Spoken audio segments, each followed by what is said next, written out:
Hai, saya akan menceritakan tentang rekreasi saya bersama keluarga dalam bahasa Inggris. Hi, my name is Jonathan Ephesius Bakti. I am class 4A. Sungai Rindu Hati is one of the favorite tourist destination in Central Bengkulu Regency in Bengkulu Province.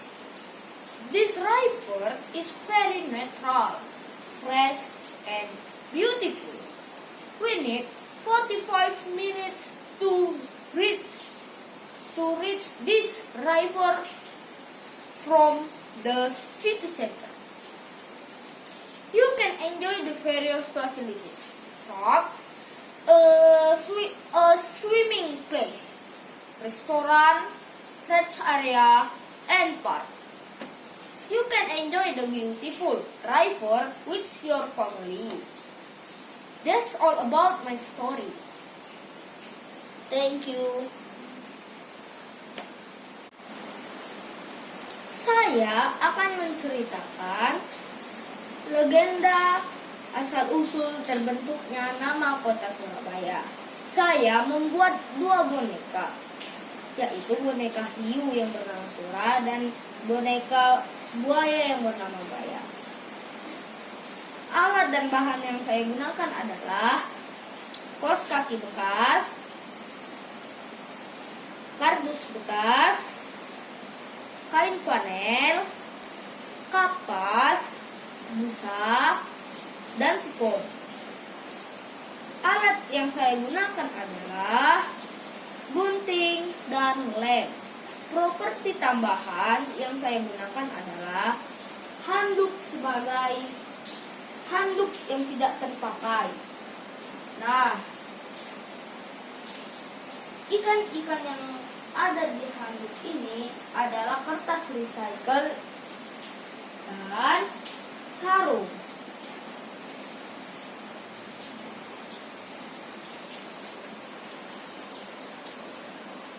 Dahulu kala di laut yang luas, tepatnya Laut Jawa, hiduplah 2 ekor hewan buas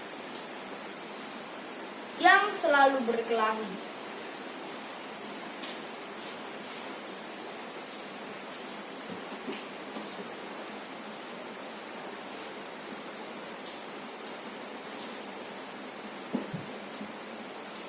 Yaitu adalah ikan hiu yang bernama Sura dan seekor buaya yang bernama Baya. Karena hidup berdampingan, hewan tersebut sering berselisih dan berkelahi ketika memperebutkan makanan. Karena sama-sama kuat, tangkas dan ganas, dan sama-sama cerdik, perkelahian pun terus berlangsung karena tidak ada yang menang dan tidak ada yang bisa kalah. Pada akhirnya, kedua hewan tersebut pun merasa bosan dan lelah jika harus berkelahi terus.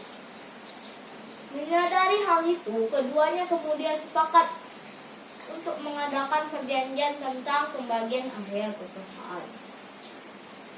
Untuk mencegah terjadinya perkelahian lagi di antara kita, alangkah baiknya jika kita membagi daerah ini menjadi 2 daerah kekuasaan. Aku berkuasa di dalam air dan hanya bisa mencari mangsa di dalam air. Sedangkan engkau berkuasa di darat.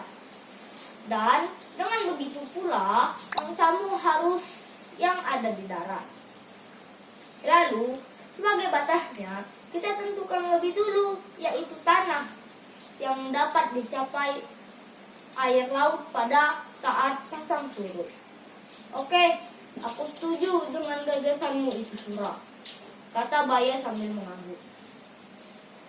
Dengan adanya perjanjian tersebut, untuk beberapa saat Sura dan Baya tak pernah berkelahi lagi. Keduanya sepakat untuk saling menghormati wilayah kekuasaan masing-masing.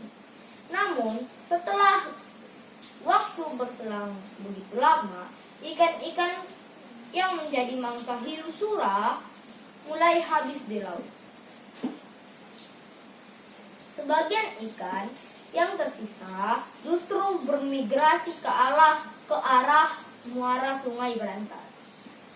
Karena takut dimangsa oleh Sura. Menyadari hal itu, Sura terpaksa dengan sembunyi-sembunyi mulai mencari mangsa di muara sungai agar tidak ketahuan oleh Baya. Namun, tanpa disadari, si Baya ternyata mengetahui tingkah si Sura dan langsung menyerangnya. Sura, kenapa kau melanggar perjanjian yang sudah kita berdua sepakati? Kenapa kamu berani-beraninya memasuki wilayah sungai yang adalah daerah kekuasaanku? Tanya si Baya. Eits, aku melanggar perjanjian. Ingatkah engkau dengan bunyi perjanjian kita? Bukankah sungai ini berair? Dan karena ada airnya, jadi sungai ini termasuk daerah kekuasaanku, bukan? Kata Sura mengelak. Apa maksudmu, Sura? Bukankah sungai itu berada di darat, sedangkan daerah kekuasaanmu ada di laut? Berarti sungai itu termasuk daerah kekuasaanku. Jawab Baya. Oh, tidak bisa.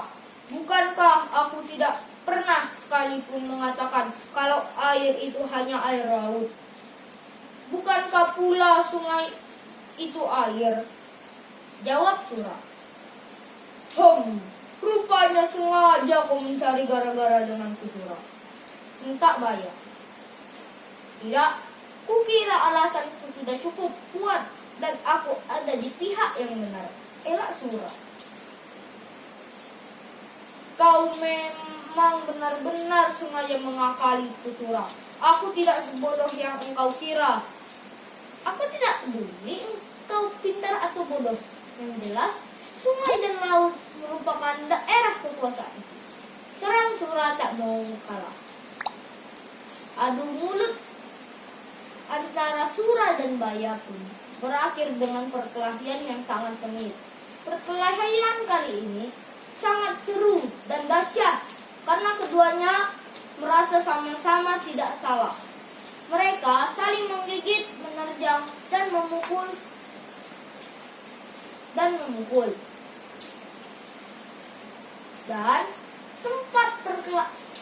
tempat sekitar perkelahian mereka airnya menjadi merah karena darah yang dikeluarkan dari luka kedua binatang itu. Mereka bertarung dengan mati-matian. Baya mendapat gigitan Sura di ujung ekor sebelah kanan hingga ekor tersebut selalu membengkok ke kiri. Sedangkan Sura tergigit ekornya hingga nyaris putus. Karena sama-sama sudah terluka parah, keduanya kemudian berhenti berkelahi. Sura pun mengalah dan akhirnya pergi ke laut. Baya yang menahan sakitnya merasa puas karena telah mampu mempertahankan daerah kekuasaannya. Tak berselang lama, diketahui kedua hewan tersebut ternyata mati karena luka yang parah dari bekas perkelahian. Dan untuk mengenangnya, penduduk sekitar menyatakan untuk memberi nama Surabaya pada daerah sekitar tempat perkelahian antara Sura dan Baya.